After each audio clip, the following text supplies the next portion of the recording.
Welcome back to the Pro Football Pod. We are here with more information for you. All the birds need to be fed, so that's what we're going to do today. Did you guys have a good week 8? Yeah. Had a great week 8. I think I'm going to lose 3 matchups. After going 4-1 last week, it hurts. My biggest fear is that I'm going to lose all 5 of my matchups before I win all 5 of my matchups in 1 week. I think I'm going to go 2-1, so I'm pretty satisfied. Hey, we'll take that one. I'm winning all of them this week. It's a solid all week. 27 of them? Oh, you must have had. I'm talking about the 5 real ones on it. You must have had Will Levis in pretty much all 27 of those leagues if you're that confident you're going to win. I don't know if anybody's. I had that boy CD Lamb though. Hey, that makes a lot of sense. That boy went off. I'm saying. That boy went off. Quarterbacks to talk about for sure, man. Will Levis, big deal. What do you guys got to say? Yeah, he looks like he should be a top quarterback in the league. He just has Everybody's going to start putting mayonnaise in coffee now. What are you talking about? Dude, that's his thing, bro. You've never seen those stories? He puts his mayonnaise in coffee. He also likes when bananas, like when they start getting a little brown, but like not the spots. That's he eats white. them with the peel on. Oh, with the peel on? Right into an animal style. Like that's an actual animal. Man is. If you can do that stuff and be as jacked as he is, and go out there and He's throw ripped. 4 tutties in your debut, what am I to say to you? Of the 4 touchdowns, the one not to DeAndre Hopkins that was just like the perfect in the end zone in stride, just like right to his hands. Bro, I thought it was a beautiful throw. They were all beautiful throws. They reminded me a lot of Justin Herbert. I haven't seen throws like that since Herbert's best been in the league. one was that last one to Westbrook and Keeney when he was kind of like. That's what I mean. That fourth one. Flipped it. Like, dude, that ball sailed. Like, he's got some rip on it. Like, and that was never his knock coming out of the draft. It was everything between the ears. Mm-hmm. And so for me, like, it's just if he's able to get it figured out, or sitting behind Tannehill for 8 games, seeing what not to do. In 1 game, he threw for more touchdowns than Tannehill has the entire season. Which is Kentucky, insane, right? Yes. Which that's is the guy. Very close to Tennessee. Now, another guy, young quarterback, really kind of going off this past week, Sam Howell. We've been talking him up all season on that this is someone that needs to be rostered at least because he lives in the NFL, bro. In garbage time. And the one game that he didn't live in garbage time, he threw for almost 400 yards? That's straight up. That's what we need. Like he finally. Now, obviously, it was against the Eagles, and except for the Dolphins, everyone's been able to throw against the Eagles without a problem. Hey, Tua had a solid game. He still threw for over 200. It wasn't almost 400. Exactly. Now, but still, I agree with you. The Eagles' pass defense this year has been absolutely abysmal. But yeah, you can't take anything away from them. The Eagles are 6-1 after the Chiefs lost. They have the best record in the league now, and I keep wanting to say the racial slurs. The Commanders have taken them to the wire both times. Overtime the first game, and then this game, the Eagles had to fight for everything. And still, respect. They went to war. And now they got to face the Cowboys. The Cowboys just swept the Rams. They're bruised up. They're due for another loss at some point. And honestly, I would love to. I don't root for the Cowboys often, just because too many people do. But I would love to see Dak just like hand them an L. And just kind of, because we'll talk about him at some point, I think. But if we don't, Dak needs his flowers. Solidify. Like, because he's gone off the last couple games and nobody talks about it. Well, they're afraid to. That's what it really is. Maybe that too, because as soon as you talk good about it, it's gonna blow up in your face. Which is exactly why I'm so terrified to talk good about DeAndre Hopkins. I realized that the person throwing in the ball all year was Ryan Tannehill, and Ryan Tannehill is 32 out of 32 on quarterbacks in the NFL. He'd be 33 if they allowed it, but he's an older player. He got fed really heavily, and with a rookie, I think that he's going to do that more. I'm just afraid of what happens whenever all the coverage leans over towards DeAndre Hopkins. If he's not open, is he going to be able to get Westbrook Akine or It showed like he can. I mean, I had the under in the tight end Ochizigum. Chigo? Yeah, yeah. Aquanko. Aquanco. Yeah. Okonkwo. Yeah, I had his under, and he surpassed that by doubling it. So the dude spreading the ball out. I remember you saying something about him whenever we were looking at our betting advice. That's funny that wow, Titans look totally different than what we expected going into the week. Now, Well, that's the thing. They've got solid skill guys. It's just a matter of they've been super held back by their quarterback. And if Will Levis can be any kind of competent the rest of the way, the Titans are a scary team in a weak division. You look good, you feel good, you feel good, you play good. Them jerseys, boy. The cleanness on the field. They need to wear those more than just one. Well, what a jersey that he's going to be able to put in frame up. Oh my God. Like he's going to frame that jersey, and it's that one of all of his first game 4 touchdowns. Oh, 100%.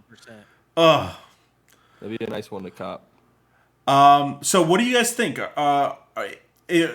Would you trade for DeAndre Hopkins if you could still get him on the low because someone doesn't think that this is going to happen or they weren't alive last week? CeeDee Lamb. Yeah. Would you because before this past week he was on the way out on a lot of people's rosters? Are you 100% gonna start him in the following weeks? Like what are you guys thinking? For me, I think he has a lot of sell high value to it. To try to trade him away. Yeah. Like I think this week is the week to, if you do have him, to okay, let me see what I can get out of him on somebody riding the high of Will Levis and DeAndre that needs a receiver so bad. Come back to bite you in the ass a couple times throughout the season, but Will Levis is a rookie, so you're going to expect some things to regress to the mean, and that's gonna happen at some point. So remember how a guy comes and plays his first game in the NFL and he always kind of shows out because defenses don't know what to expect from a guy.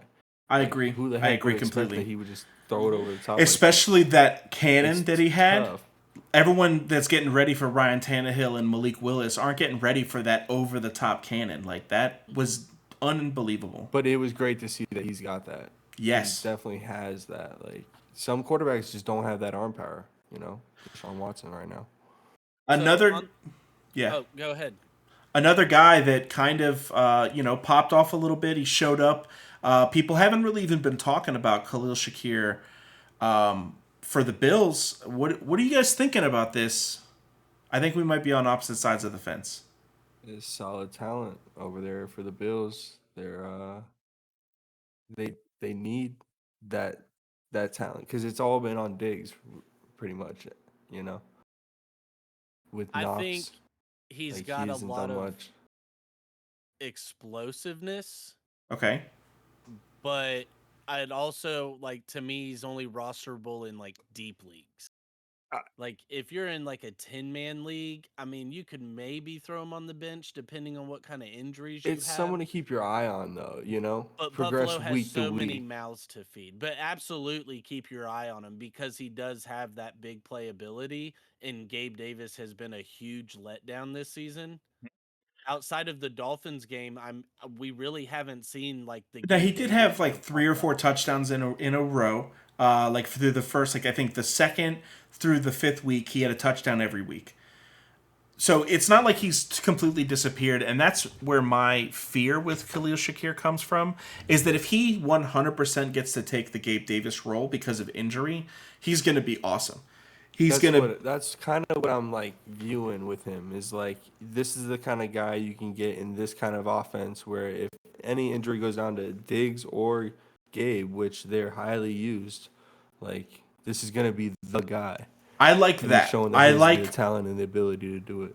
Prepping the waiver wire with him. I think that that's a good idea, but to spend on him this week, I think that if somebody spends a waiver wire on him, that it's a waste. But if they were to pick him up in free agency, stash him, on Friday or Saturday, and then wait 2 or 3 weeks and then just get rid of him if he doesn't get any opportunities, that's a smarter play. I'm I'm not going to buy into the production he put up last week because it's so up and down. Besides Dalton Kincaid and Diggs, I really don't want any part of that offense. There's only 3 people that really get value. 4 if you think James Cook too. Well, we're gonna talk about it later, but Yep. his So value's going down. this past week, another Thursday night show out, Rashad White. Rashad White showed that he's receiving the ball a lot. He's getting targeted in the offense. The last 2 weeks have really picked up for him. So I see him as like a potential value. I've had him as like a borderline flex on my teams, and I'm thinking that he might step into my flex position. Having a running back that can put up a floor of 12 and a ceiling of 25 is always going to be good. It's a lot to do with Baker Mayfield and what he's able to do. You know, he's not the greatest quarterback, but he's efficient enough to feed it to the running back and get it to his receivers, and he's making plays out there. So, and Rashad's got the talent and nobody behind him to step up, be in front of him, and he's healthy right now. Not a lot of That's guys the are. big So, thing too, is Baker's getting him involved more in the passing game. So yeah, it's half progressively gotten PPR, more and more PPR too. leagues, he's definitely gaining more steam and value. And 6 He's targets in week young. 7 and 7 targets last week against Buffalo. yeah, That's exactly like what we want. Baker's just trusting them with the check downs. And I mean, another guy that we both, I all of us could agree on here was Gus Edwards. He's Yep. starting to get that trust. He's starting to show that Trust bus. Lamar, where teams are having to account for Lamar so much, and we even said it last week in the streamers episode or the preview episode last week. Lamar having to account for him on those option and those read plays, it opens up so much in the middle there for Gus, which is where he operates better. Just being able to hit the hole and go and get those grinding yards. So for me, like the way he performed last week, I think that's just it's not indicative of, what you're typically used to with Gus of, oh, he's probably going to get an injury or there's too much of a timeshare. I think this past week proved that like Justice Hill is there, but more to give Gus a breather. What Now, it seemed like what it seemed like in the NFL was a lot of running backs getting more receiving work because they know of this thing with the running backs that we've talked about for multiple podcasts now that like they have to be receivers or else they're gonna see no value as getting running paid in the backs, future. Yes, as they're a running back. they're seeing that they need to get that skill set, that Jameer Gibbs and Bijan coming in having that receiving back is why they went so high. Where you see Now, Yep. somebody like Austin Eckler who gets 100 receiving yards but only 26 rushing yards, and he's basically Debo Samuel with more of a workload. yep. Yeah. Now, against Gus Bus, I don't want to buy too much into what he did this past week. The week It was the before Cardinals. against Detroit was amazing. I mean, he put up 20 points. He had 14 carries for 64 yards and a touchdown with 1 reception for 80 yards. Now, you take away that 1 for 80, he's not putting up 20 points, but that's still 12. That's still a great week. But against Arizona, putting up 3 touchdowns, they're the 4th worst against running backs so far this season. And the rest of his matchups are 20th, 21st, 16th, 13th, by then 23rd, 19th, 24th. So Great schedule. I think that right now, if I could move Gus Bus, I'm 100. I don't even care what I get really, as long as I could get like a wide receiver 3 or a 2, or maybe 2 running back 2s that both have potential for upside. I think that his upside just capped out. That this is the most that you'll ever get for him all year, and we're getting closer and closer to the trade deadline. Yeah, it's literally tomorrow. That's just the NFL trade deadline. Mine's like Oh, November yeah. 18th in a lot of leagues. Which man, I'm trying to pressure people for some trades. I Hey, got the value on my bench, but like quarterbacks going down is not helping. Trying to get these players out. I got Pickens and Addison. yeah, that Trying to- hurts. So That hurts. yeah, Now, Trey McBride, we talked about some last week. We probably should have really spotlighted the fact that whenever Ertz went out, that Trey McBride was going to see value. he was. You didn't know he was going to see 11 targets and 10 catches. Thank you. I mean, we knew that he was probably going to see 8 targets because of how much they were targeting Ertz. And this guy was like a second round pick last year for the Cardinals, so they've been heavily invested in his future. But geez, man, what a show up game for a tight end. I think that he's absolutely a must add at this point. But for the tight end position, to have 2 people like this go off in the same week, I mean, that was crazy. Agreed. And the same guy that we're going to talk about as well, just throw him in together, Dalton Kincaid. I mean, everybody was talking about it going in, how Knox is out, Kincaid's about to get the work. And normally when you see that happen, it's a huge letdown. Yep. Like the other team is also prepared for that. Like they also know they're professionals. They Like, also watched hey, all the media all and week. yeah, exactly. So for him to go out and actually, kind of live up to it and perform, give you a good solid stat line like he did, like for me, that's okay. I feel very comfortable starting you as my tight end 1 going forward because everyone knows tight end's such a crapshoot. If you find one, you just hold on to him for dear life. He's not a tight end. If you Who's I that? watch the agree. game, he is a receiver. He is a Dalton better Kincaid? blocking. He is a Yep. better blocking Mike Gesicki. Okay. The man's route running ability. He's quick. He's got hands. I saw it the he's week not- before he's got against New size to England. him, Like but he showed up some, especially after Dalton Knox came out. he's but more like a man. gadget guy looking. Like it's weird, but like he's a That's receiver. the reason He's Mark speedy Andrews has so much value is because of his route running.